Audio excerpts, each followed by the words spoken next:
Tales of Tomorrow. Presented by Maslin Beauty Blend Broadloads.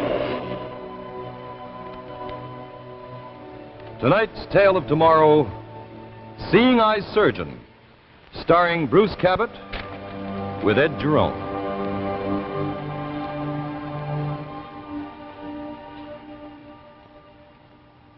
Good evening. Know what this is? Ball of beeswax. What about beeswax, you say? Well, a very interesting what about beeswax in an editorial in The Shuttle, this little magazine put out by and for the people that work in the Maslin mills. A member of the Maslin family writes these editorials, and I thought this one would be interesting, so if you don't mind, I'll read it right now.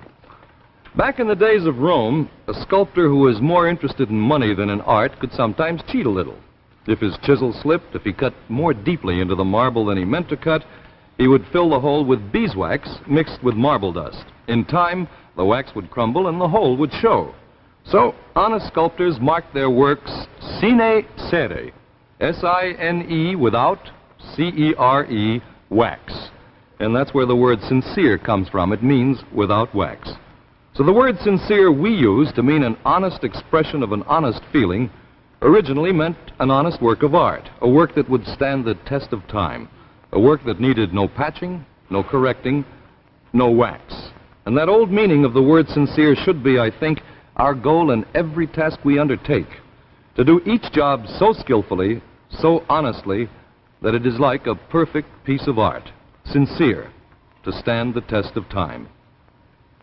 And that was the little editorial I wanted to read you from The Shuttle, this magazine put out for and by the people that work in the Maslin mills.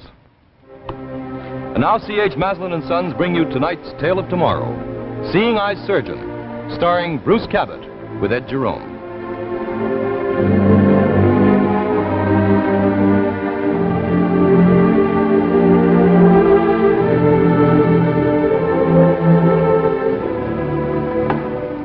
Well, I suppose you think you were being very ingenious.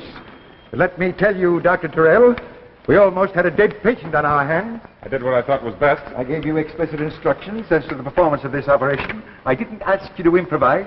But surely making the incision on the medulla, you could see... Oh, precisely. And what did you expect to accomplish by that? It was the best way to relieve the pressure. You could see that. All I could see was that if I did not push you aside and take over, we would have had a dead patient on our hands. Tell me something, Dr. Foyle. Just what have you got against me? I have nothing against you personally, so long as you don't think you can supersede my judgment. One more mistake like that, Dr. Terrell, I'll have you dismissed.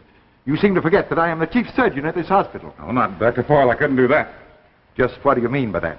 Oh, nothing. Nothing at all. I have 25 years of experience behind me. No amount of book learning can give you that. While I'm in charge here, you will follow my instructions exactly as I give them to you, understand? Yes, sir. Just don't forget it. That's all.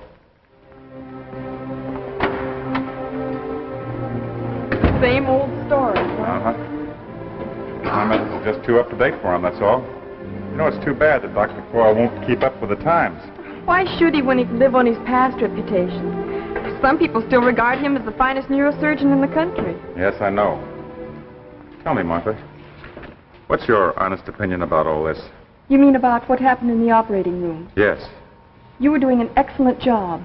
But the old man can't afford to have his authority questioned, so he tried to show you up as incompetent. But what for? Why?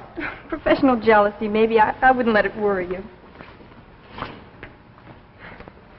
You know, I don't want to make excuses for the old man, but he does have a lot on his mind. Uh-huh. He's operating on Professor Ross tomorrow.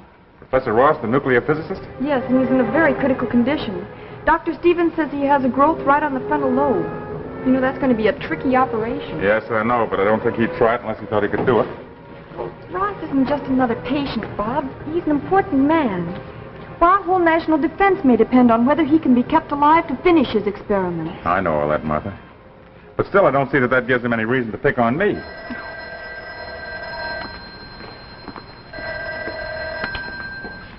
Operating room, Miss Larson speaking. Yes, he is. All right, I'll tell him. Well, I guess that explains why the old man got so upset. That was his secretary. He's worried about you. Worried about me? What for? You're scheduled to assist him in the Ross case tomorrow, and he wants you to study the x-rays. Me? Now, why on earth would he pick me? Because, as much as he hates to admit it, there's no one else sufficiently competent. Well, I think the least he could have done was to tell me himself. Bob, now don't get upset. Don't jeopardize your career by fighting him. If Ross should die because of a clash of personalities in the operating room, your reputation as a neurosurgeon, along with Dr. Foyle's, would suffer irreparable damage. Yeah, honey, I guess you're right. Thanks for the pep talk. Well, here's Ross's files, including the x-rays. You better look them over. All right. Anybody wants me, I'll be in the office. Bob, Uh-huh. I'll be keeping my fingers crossed.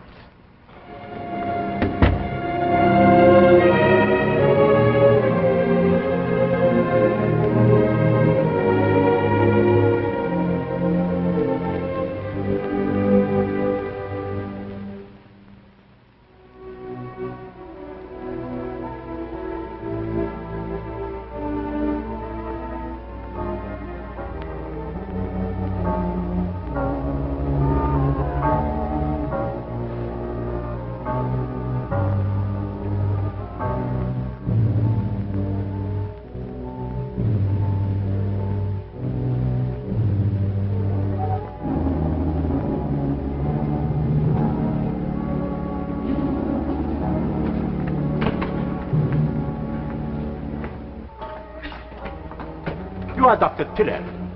Yes, that's right. I am Dr. Zenon, a graduate of Reisberg University in Europe. How do you do, Doctor? Would you sit down? Thank you. Now, what can I do for you? I have come to help you.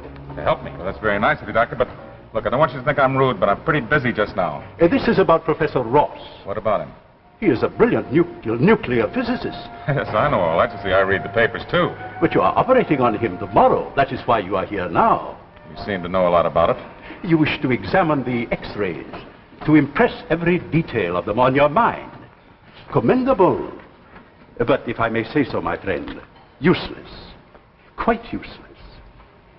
Your mind is too overwrought to accept the details. How can you possibly tell me what my mind is capable of accepting? That is not important. What is important is that Professor Ross should live to complete his experiments. It is imperative that he make his contribution towards ending these threats of war. Look, Doctor, if you just came here simply to tell me about the seriousness of my responsibility, I already know. But I have come here to help you, Dr. Tyrrell, to ensure that the operation is a success. Dr. Zenon, no living man can do that. The chances of Professor Ross's recovery are very slim indeed. On the contrary, my friend, I assure you they are very great. All you need is one thing. What's that? Dr. Zenon's vision. Oh, look, Doctor, you're wasting my... If you will only listen to me. I've been listening to you. I have here a pair of glasses which I have processed in a special way. Now, look, Doctor, I implore you. The welfare of mankind is at stake.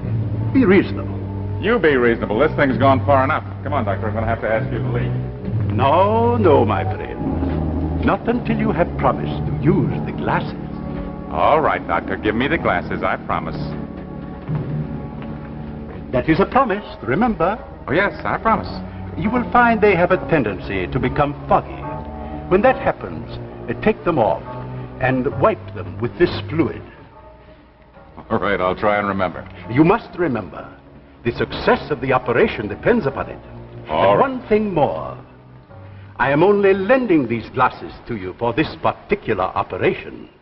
It is very important that Professor Ross should live. Yes, Doctor, that's right. Look, how'd you happen to lend me the glasses? Don't you know that Dr. Foyle is actually performing the operation? I'm his assistant. No, my friend. You are going to perform the operation.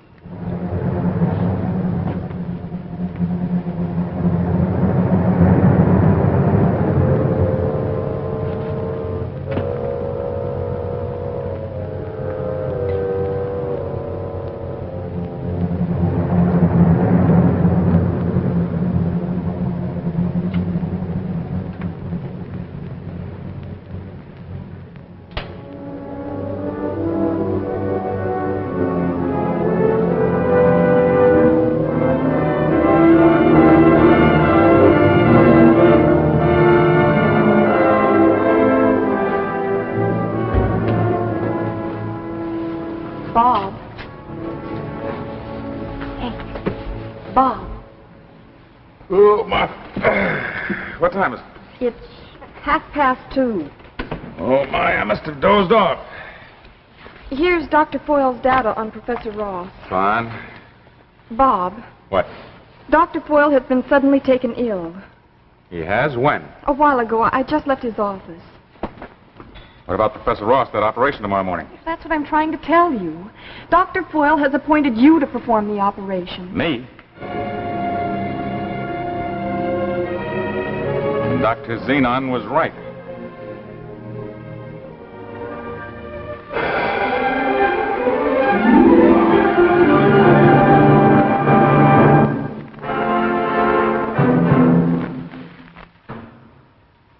We'll continue with the second act of Seeing Eye Surgeon in just a moment. Right now, I'd like you to check something with me.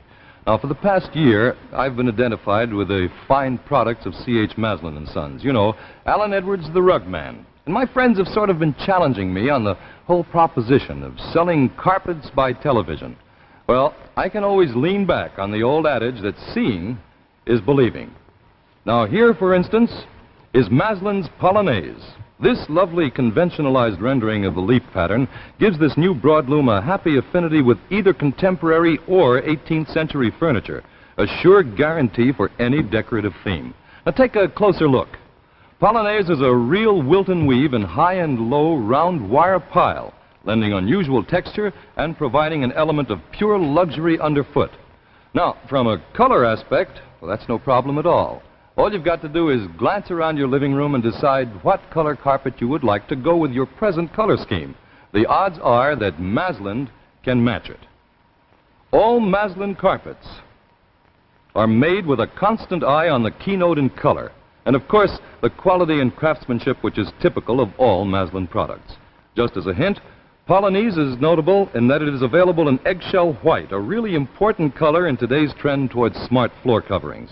It's also available in corsage green, beaver, pilgrim gray, and salon beige. Polonaise is made in widths up to 15 feet and can be yours for only about $14.50 a square yard. Visit your Maslin dealer and let him introduce you to Polonaise, a carpet that's really new, really different, and really good. Remember, it's Polonaise by C.H. Maslin and Sons, makers of fine carpets since 1866. And now the second act of Seeing Eye Surgeon, starring Bruce Cabot with Ed Jerome. Martha, let me get this straight. I'm going to be in complete charge of the operation. Is that right? Yes. It's just incredible. That's exactly what he predicted. Who? Dr. Xenon. He paid me a visit a little while ago. Listen, Martha. See if you can find any kind of a record on a Dr. Xenon. He's a graduate of Riceburg University. That's in Europe. Okay. But may I ask why? Well, no particular reason. No particular reason at all. Bob, what is it? You seem worried about something. Naturally, I'm worried. But why? Darling, this may be your chance to break away from the old man. Why, if this operation is a success, your reputation as a leading neurosurgeon will be established. Well, it isn't as simple as that, don't you see? Dr. Foyle isn't risking a thing. Come here a minute. Let me show you something. You see that? That growth is right on the frontal lobe. Mm-hmm. You know what the chances of success are in an operation like this? Not very good. Not very good. It's an understatement. They're about 1 in 1,000. Well, are you planning on a biopsy? I'm afraid I won't have time to make a microscopic study of the tissue. Well, then you won't know if the tumor's cancerous or not. You know something? I've got a hunch that Dr. Foyle is deliberately passing up this assignment. He knows it's inoperable, so he's throwing it right in my lap. Now, there's no use getting upset about it. He's getting upset with half the world praying for Professor Ross's recovery? Well, don't take it out on me. I'm only the bearer of bad news. I know, honey. I'm sorry. Listen, will you ask Dr. Stevens if he'll be good enough to assist me? Surely. And I'll need Dr. Way and Dr. Abbott in the operating room. You might see if you can get them in there in a half hour for a conference. Well, what time will you operate? 10 o'clock tomorrow morning is scheduled. Okay. And Bob, remember, I'm going to be right in there rooting for you.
I can't keep him under anesthetic much longer.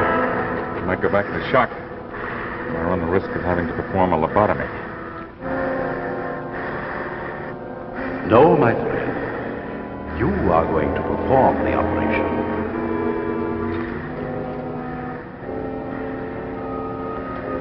Mother, I left some glasses and a small wax bottle in the right-hand drawer of my desk. Send for it, will you? Hurry.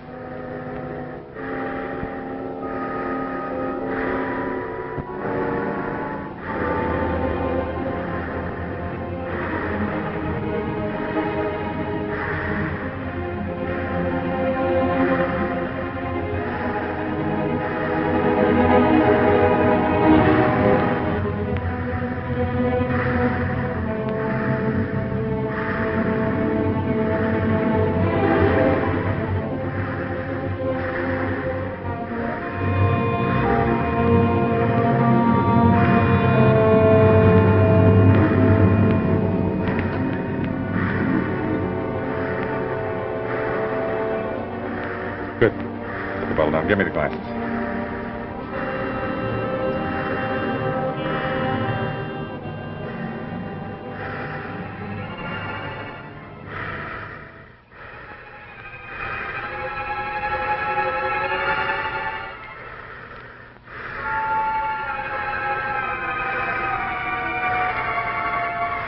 It's incredible. I can see the whole cellular structure. The most minute difference between healthy tissue and diseased tissue. Quick. I think we've got a chance.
Clean the glasses for me. Hurry.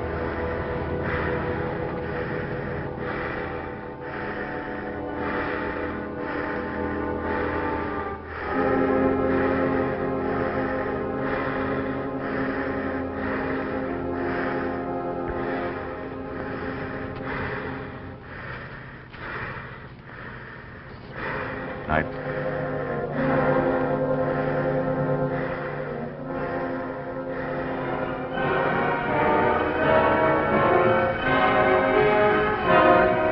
Ready for sutures, Dr. Stevens?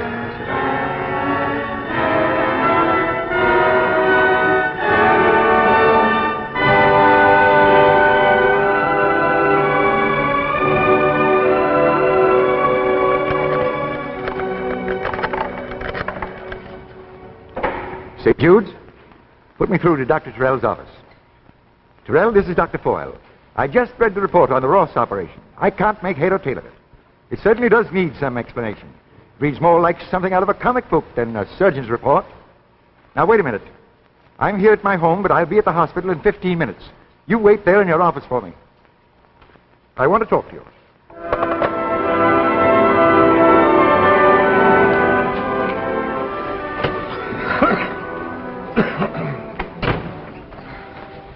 More mail? How's Professor Ross? Well, he's off the danger list. Everyone's saying it's a miracle. You're just about right. And by the way, did you find out anything about Dr. Zenon? No, and I've checked all the usual references, including the American Medical Association. Did you try the Library of Congress? Yes, and I'm to call them back after... Well, I could do it now. Will you? And use the phone outside. I want to talk to Dr. Foyle. Good afternoon, Dr. Foyle. Afternoon. Let me know as soon as you find out anything. Sure. Won't you sit down, Doctor? Carol, I'm not here to argue the medical aspects of the case. I don't agree with your methods of procedure, but I hadn't expected to do that. But when I read in the report some drivel about miraculous glasses, I felt my duty to have a thorough examination. Dr. Foyle, I can't say that I blame you, but believe me, it's not important. The resident doctor didn't agree with you. Neither did your assistants. What is this all about, Tyrrell? Oh, it's nothing. With the whole hospital blathering about it? Don't be absurd. This report says that you stopped the operation while the patient was on the verge of shock in order to get a pair of glasses from your office. Don't you realize that delay might have caused the patient's death? Yes, sir, but we saved the patient's life. The operation was a success. That's the important thing. Only by some miracle. And it had something to do with glasses. Doctor, you're way off base. Am I? I don't think so. Otherwise, you wouldn't be so upset. Look, Doctor, once and for all, will you forget those glasses? Oh, so then you admit there were glasses. Well, if they're not important, you won't mind telling me where you got them. All right, Dr. Foyle, I'll tell you, but you won't believe me. I got them from a man named Dr. Zenon. He loaned them to me. Doctor who? Dr. Zenon. He's a graduate of Riceburg University in Europe. Oh, don't give me that, Doctor. I happen to know that legend, too. What are you talking about? You mean you haven't heard it? No, I don't know anything about a legend. No, I guess maybe you wouldn't. You never studied in Europe. Whoever gave you those glasses must have known that. Doctor, I can just tell you that I used them. I don't know where they are just now. I gave them to Miss Larson right after the operation. I was so upset I couldn't even think. Miss Larson, will you come in here? The glasses Dr. Tyrrell used during the Ross operation, where are they? Well, I put them in here right after the operation. By the way, Bob, I've tried the Library of Congress, and I can't find any record of Dr. Zenon. No? There doesn't seem to be such a person. Of course not. He's the product of Dr. Tyrrell's fevered imagination. Here they are. And here's the cleaning fluid. There you are, Dr. Foyle. What are you talking about? Why, these glasses have no lenses. I don't understand. When I put them away, the lenses were there. That is strange. That's very strange. Maybe it was solution in this bottle. I wonder. Yes, Dr. Zenon meant it when he said that he was just loaning me these glasses for this one particular operation. Do you expect me to believe there was actually a Dr. Zenon? Dr. Foyle, I don't know what to expect you to believe. It all seems so unreal now, and yet it did happen. There was a Dr. Zenon, and there were glasses. Does Dr. Zenon really exist? I don't know. For that matter, do we three standing right here in this room really exist? Who knows? The real and the unreal. Where does one stop and the other begin? Maybe we're just the figment or product of someone else's fevered imagination. Someone from another world, perhaps. Dr. Zenon. Who knows who Dr. Zenon really is? Or if he did ever actually exist. Who knows?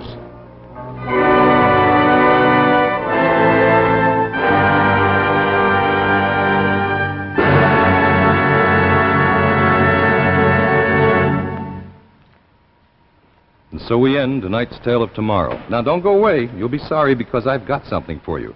Now, a few minutes back, I was telling you about this beautiful new Maslin carpet, Polonaise.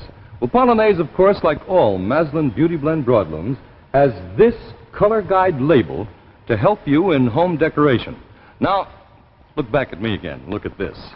Maslin has taken all the color guide labels and put them together into this convenient color guide folder, and it contains 45 different color schemes. On the back, a lot of helpful hints about home decorating and about carpet care. Now, you want one? Well, you can get yours absolutely free from your local Maslin dealer who is currently featuring Polonaise. As a matter of fact, we're going to go to your hometown right now so the man can tell you where to get your helpful color guide folder absolutely free. Here he is.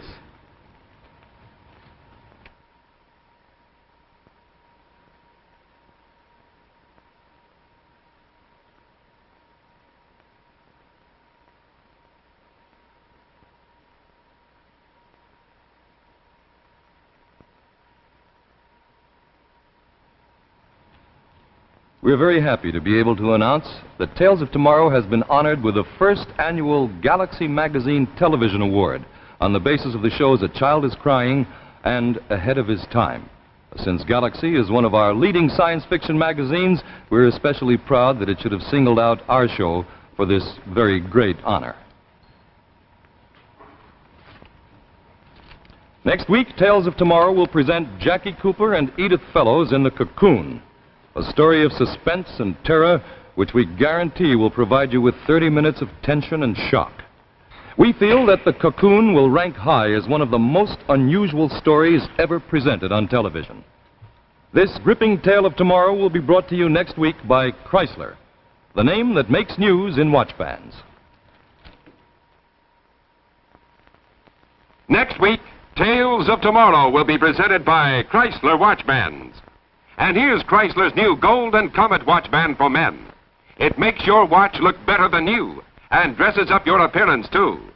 And ladies, you can transform your old watch into an expensive-looking bracelet watch with Chrysler's new expansion bracelet, Golden Fantasy. So look for Chrysler at your jeweler. It's the name that makes news in watch bands.